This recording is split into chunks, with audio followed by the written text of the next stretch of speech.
Service in the Quad Cities has issued a severe thunderstorm warning for southeastern Rock Island County, south central Whiteside County, northern Henry County, southeastern Scott County, until 11 p.m. At 10:11 p.m., severe thunderstorms were located along a line extending from near Princeton to Bettendorf to Rock Island, moving southeast at 35 miles an hour. Expected hazards include 60 miles an hour wind gusts. Severe weather has been confirmed by train spotters. Expects damage to roofs, siding, and trees.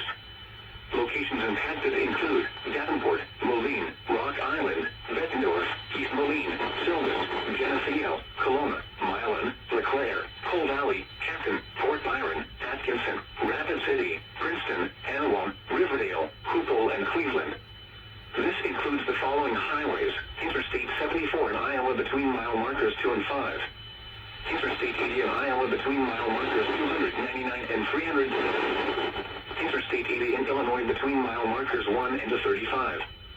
Interstate 74 in Illinois between mile markers 1 and 19. Interstate 88 between mile markers 1 and 12. Interstate 280 between mile markers 15 and 18. Take cover now. Torrential rainfall is occurring with these storms and may lead to flash flooding. Do not drive your